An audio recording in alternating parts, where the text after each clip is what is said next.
Just a few people know that initially the Kiseleva rock had a different name. There is a legend about a young beauty gouache who lived in these parts. The girl was so beautiful that suitors came to her from all over the world, but she gave her heart to a young hot-jiggy Dishyek.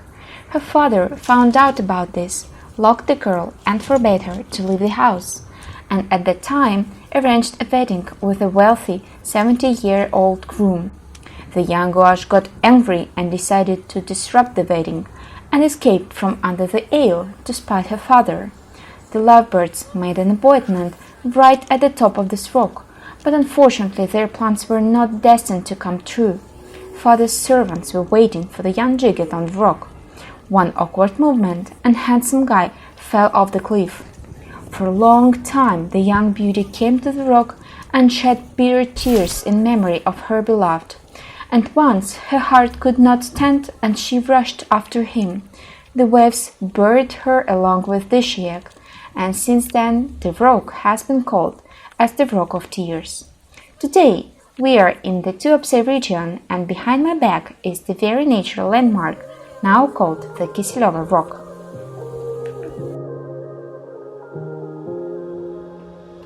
Hello, welcome to the Wiki Travels channel.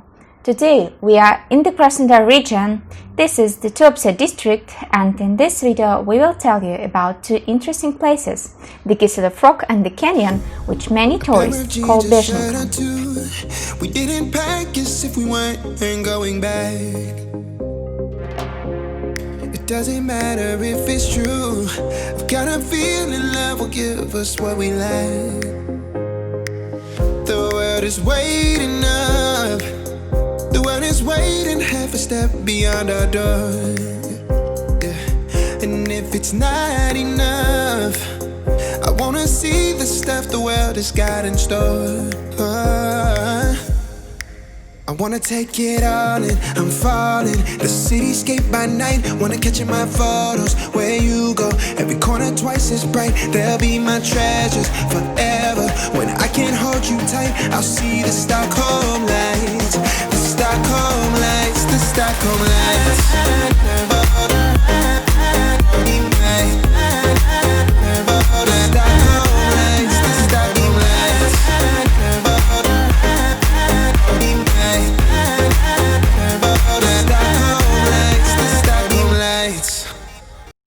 Our little journey took us 2 days, and on the first day we went to the Kiseleva rock. To begin with, we came to an auto camping, which is called the Kiseleva rock, Skala Kiseleva in Russian. The price of staying there now is 300 rubles per day and 600 rubles per day for a tent plus a car. But there were quite a lot of people, and we decided to find a more comfortable place for ourselves.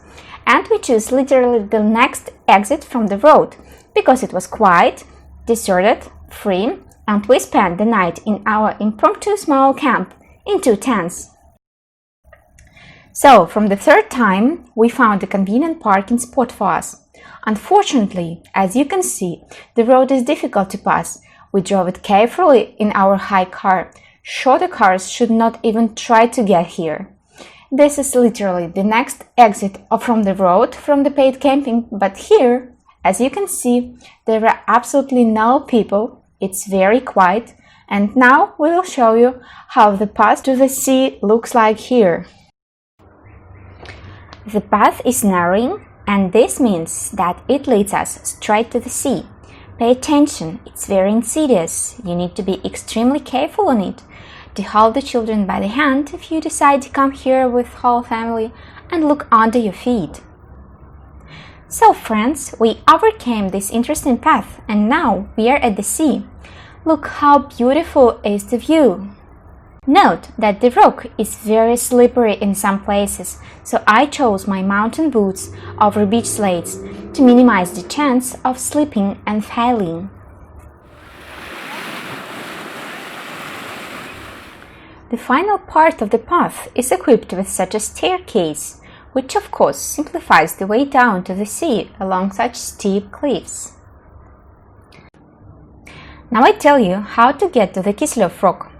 If you're driving from Krasnodar, then at the paths between Agoy and Tuapse After the highest point of it, look for the turn to the right. There is a good asphalt road, which will lead you to the sign to the Kiseleva rock and to the entrance of this camping.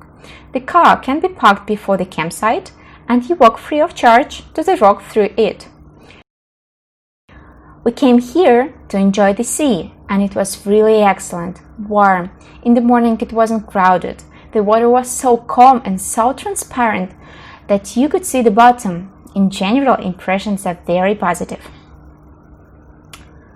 On the rock, we spent the whole day of Saturday and the night to Sunday, and next morning we went to swim to another place.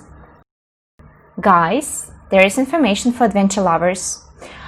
To the right from the Kiseleva rock, there is a wonderful place with a cliff from which you can jump into the water. To get there, you can park your car in front of the entrance to the outdoor camping, walk through it for free, and take the path to the right. But keep in mind, it's also tricky, and you'll need to have your hands free to be able to hold onto something and wear comfortable shoes which can protect you from slipping. So, after you went down the path, at the beach you should turn to the right and walk along the coastline for about 5-7 minutes. You won't miss this wonderful place. There are beautiful grottos in the rock and reefs in which fish and jellyfish live, so you can snorkel and watch them, and also jump from the cliff into the water, enjoying your time to the maximum. On the second day, on our way home, we decided to visit one more place, which is called Beshenka among many tourists.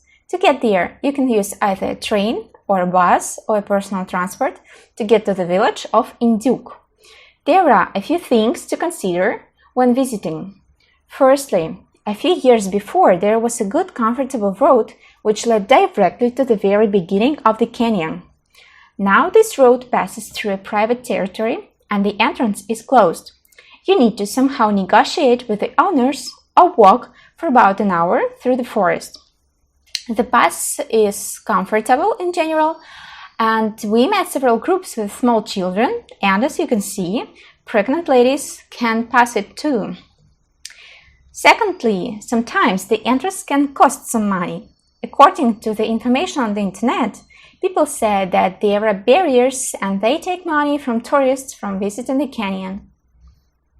In addition to that, today we were told that there were difficulties. The Cossacks stood at the entrance to the canyon and didn't allow tourists to go deep to the canyon.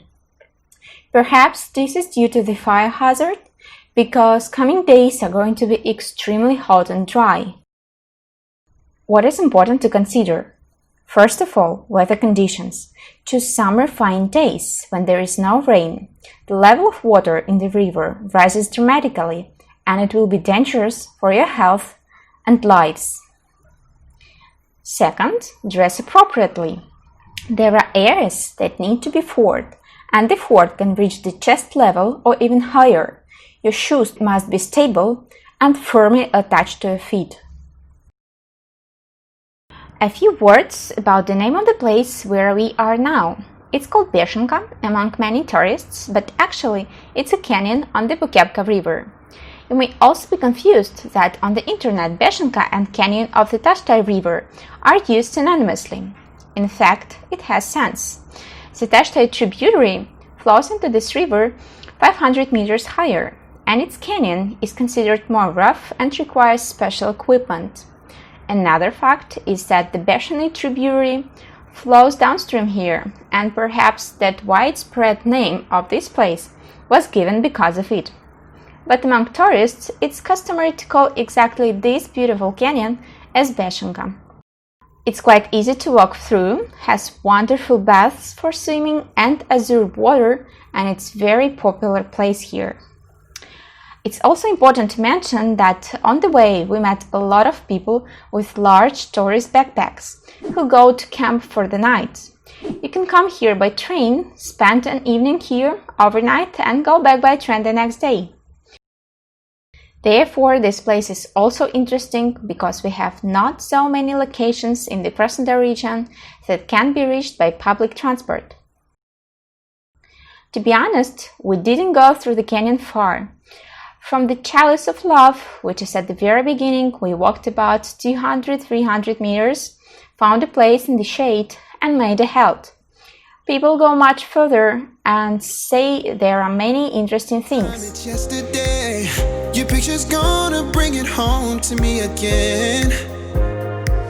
The world is waiting up.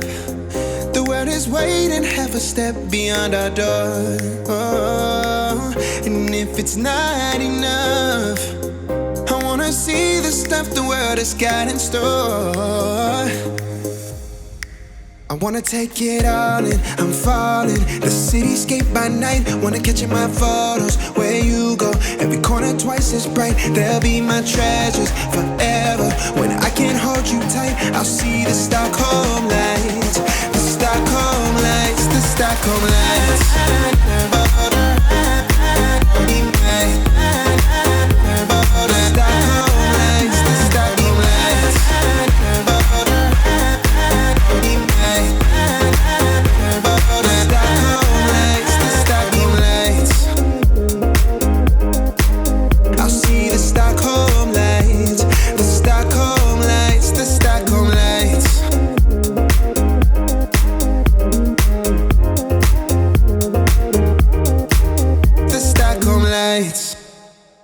That's all for today. We asked you to write in the comments what else would be interesting and important for you to learn about our travels, how to get there or what to take with you, some useful moments that would be important for you. Please comment below, we're happy to add this to our videos.